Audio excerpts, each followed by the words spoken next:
Invesco files for a tokenized fund aimed at stablecoin reserves. Invesco, an asset manager with roughly $1.8 trillion under management, has filed for a tokenized fund built to target the stablecoin reserve market, according to CoinDesk.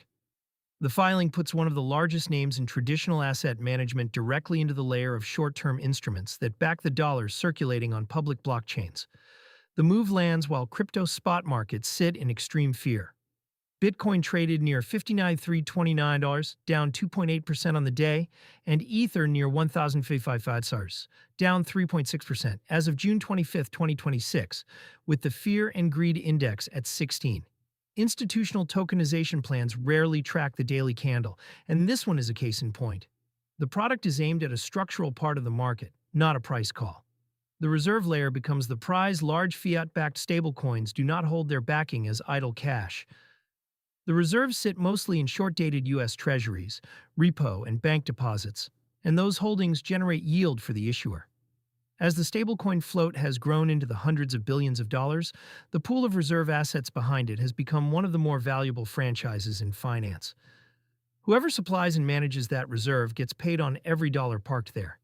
Invesco's filing reads as an attempt to plug into that flow with a tokenized vehicle rather than a conventional fund wrapper. A tokenized money market-style fund can be held on-chain, transferred between addresses, and in some designs used as collateral or as a reserve asset itself.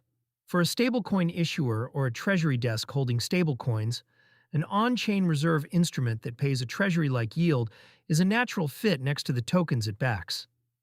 Following BlackRock and Franklin Templeton, Invesco is not first into this corner of the market. BlackRock's Buidal Fund and Franklin Templeton's Benji token both put tokenized exposure to U.S. government money market assets on public chains, and both have been pitched as on-chain cash management tools.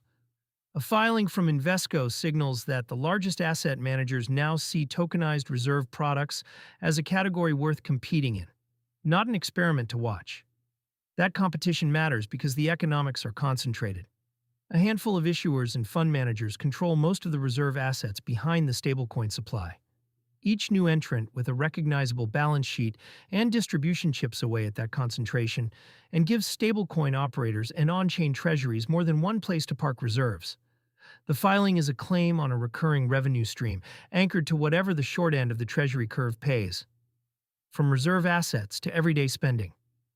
For people who use crypto rather than trade it, this sits one layer below the surface they touch.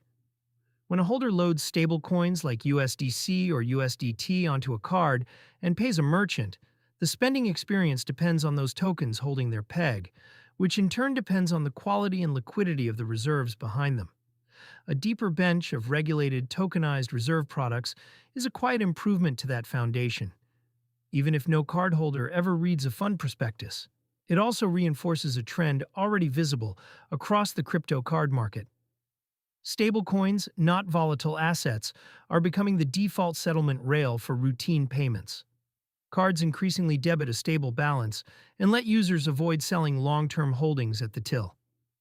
The more institutional capital flows into the instruments backing those stable balances, the more durable that rail looks. There are limits to read into a single filing. A filing is a request, not an approved or live product, and the document published so far does not settle questions about size, structure, chain, or launch timing.